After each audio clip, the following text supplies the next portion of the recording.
the truth. These ducks are crammed 10 to a pen, about the size of 4 of these little blocks here.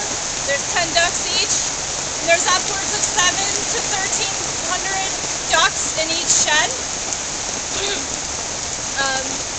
The smell on that place, you can smell it a quarter of a mile away. And obviously once you get closer, the smell is gag-worthy, to say the least. The manure lagoon that butts up to their property, I'm just going to estimate the size of a high school football field.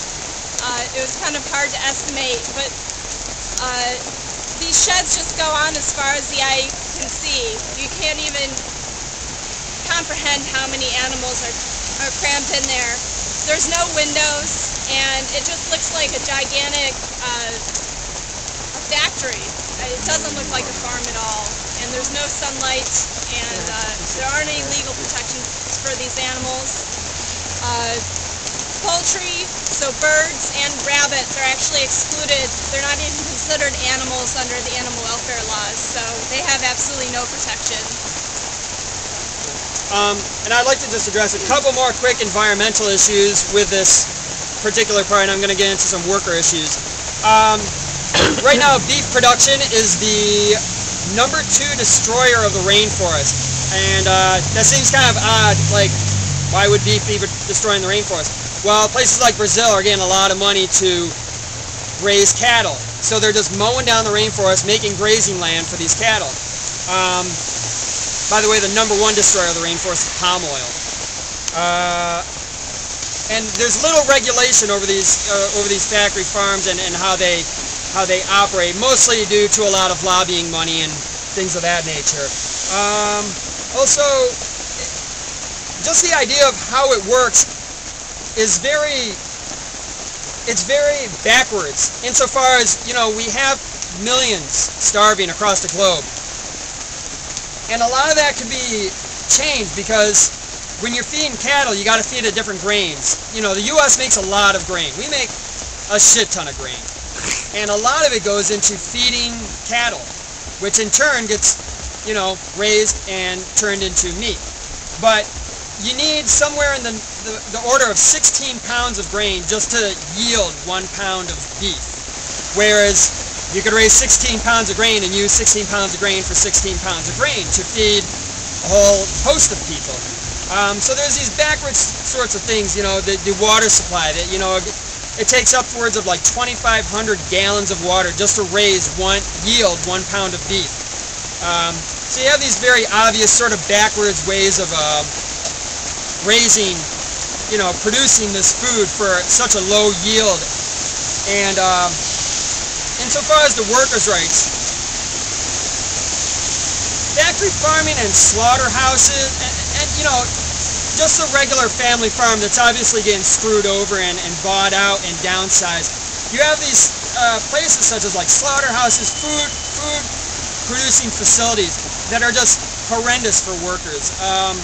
They pry on, you know, immigrants and poor communities for cheap labor and some of the most dangerous jobs in the country. I mean, you think about it, you're wielding a super sharp knife all day and, you know, cutting throats or whatever, and people are constantly losing fingers or whatever, getting cut. The smell, again, from these farms is so great it causes problems in the lungs. And again, they pry on poor, uneducated, and immigrant, non-English speaking people that work these jobs because they don't want to pay them health insurance. They don't want to cover them when they get injured at work, which happens all the time. And the turnover is so great that they don't, you know, they get away with it. They get away with it so often. So you got these very obvious offenses against workers. And on top of it, these companies have a lot of money to enact legislation to keep things quiet, to let things go on the way they have. In 2002, there was a bill introduced into Oregon called Measure 27. It was going to make all products that use GMO ingredients, genetically modified organism ingredients, to label that on their product. Seems like a fair enough thing. It wouldn't cost these companies anymore to just print that on the label. But for some reason, we had, trying to look at the names of the companies that went to ban this. Sara Lee, General Mills, and about 7 other companies spent over $70,000 just to kill that bill, because they didn't want that on their products. They didn't want to have to label that on there, which is very strange, because if they got nothing to hide, then why should they worry about that? Another thing that was introduced, this was introduced in Iowa, and different forms of this bill have been introduced in other states. It's known as the Ag-Gag bill. What it does is it makes it illegal for people to go into factory farms and other food processing type farms of this nature and document it, or to report on it. This is clearly a sign that they're doing something wrong there, and they don't want anyone to know about it. So I think it passed in Iowa. You're technically not allowed to go into farms and document the conditions there. It's illegal. And I believe that bill was trying to be introduced in New York, but I don't think it happened. I think it was dead. It's dead in the water, but they can still reintroduce it. It's dead right now. It can be reintroduced another time. But on the plus side, right now, California is putting on the ballot similar to Measure 27, where they have to label GMO foods for the 2012 ballot, which would be great, because California is what, the 4th or 7th largest economy in the world. I mean, if they pass that, that follows suit for many other states and countries to do the same. So now that I've documented some of the problems, some of the reasons we bring this up, what are the solutions? First and foremost, buy local. Buy from local farms. Go down to the farmer's market every Sunday, or every Saturday, Saturday mornings. You got tons of local farmers who are just raising stuff on their own. They're growing their own crops. I know that's difficult in central New York in the dead of fall and winter, but support those people. Use the Syracuse Real Food Co-op up on Kensington Ave. Grindstone Farms, they're one of the only certified organic farms in central New York. They're located a little bit north of here, up towards Oswego.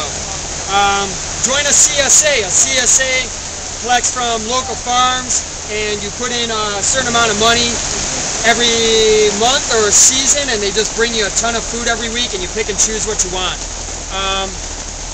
And the best thing you can do, learn how to grow your own food. I know a lot of people are probably apartment dwellers. I have the good fortune of renting a house, and we have a yard, and Amber and I grow our own food quite often every summer, and wow. We grow our own food every summer, and we always do great. We know how to compost. All it is, you take your food scraps, put them in the yard or in a bin, and introduce some worms, and you'll have compost. You'll have dirt to grow things in. Bread and Roses Collective, which are kind of a part and parcel to the Syracuse Peace Council. The Bread and Roses Collective up in Westcott, they do a seed sharing program every spring. You can get seeds from them. You can buy produce and save the seeds and grow them yourself. There's community plots where you can grow your own. If you don't have access to any land to grow things on, you can join a community plot. There's one up on Harvard Place across the street from Recess off of Westcott Street. The community plot up there. Alchemical Nursery, located down near West Side. They are working on things of that nature too, community plots. So, take the food in your own hands. And the last thing I'm going to suggest for ways to take food into your own hands, and it might not agree with everyone, but it certainly has worked for me for the last 14 years, go vegan or vegetarian. You're cutting out a lot of the corporate food system. I'm not going to say that all vegan food is like healthy and friendly and you're going to live to be 100 years old, but when you eat healthier, when you cut a lot of that crappy processed food and a lot of crappy processed meat out of your diet, you'll feel better, and you'll be doing a service to not only like the environment, but just your local community. When you buy local and you eat healthier, it's certainly a great way to go. You know, a lot of people think that veganism is very hard. I started being vegan in 1997, and it was tough because there was nothing on the market for me to eat except vegetables. It's 2011, and I got options everywhere I go. It's never been easier, and you know, I try to eat as best I can. We brought some materials down here, some handouts, pamphlets, whatever. If you have any interest in you know, vegan recipes or local places to eat, that's the best suggestion I can make. In the meantime, trying to cut out fast food. Don't support these shitty fast food companies. I know it's tough for people camping down here to just, they got to eat what they can and what's available to them. And I know right around, you know, these few blocks, it's not that much. And a lot of it is fast food or big corporate food. But I suggest making every effort you can to try eat locally, you know, eat healthier. And believe me, if you're camping out here and you're eating Dunkin' Donuts all the time, it's going to be hard to get through the winter. Yeah. Eat healthy, you'll make it. And if you ever need any help with it, please ask me. I love to cook. So with that, if anyone has any questions or comments or concerns, please. Yes. When you guys are talking about like those big manure ponds and stuff like that, yes. Has there ever been any research into actually turning that shit around into a fuel source? There's actually a company called Bion who's trying to market this as a way to market green meat. It couldn't be farther from the truth. I mean, this manure certainly should be treated, but it shouldn't be collecting in these super concentrated, untreated forms anyway. So it's kind of putting a band-aid on a problem that we should stop in the first point. So there's no plans on like mass scaling, doing some serious research, fuel source and cleaning it up at the same time? Well, Bion, actually this company Bion, they tried doing this up in Schroepel, which is right next to Phoenix, just up the road, you know, 20 minutes away. And the town, before they brought the issue to the town board, they said, would you consider this? We went to the town meetings for this. We don't live anywhere near there, but we went to the town meetings for this just to see the reaction. The town was so vehemently opposed to this company coming in because, again, it's kind of like the fracking issue where, you know, they say, oh, well, there's no harm to be done in this. There's no, you know, offset. There's nothing bad will happen with this. But people know that fracking is bad business because Bion has tried to go to like 4 other towns in the New York and Pennsylvania area, and I think only one of them is even considered taking them on. I think it's because the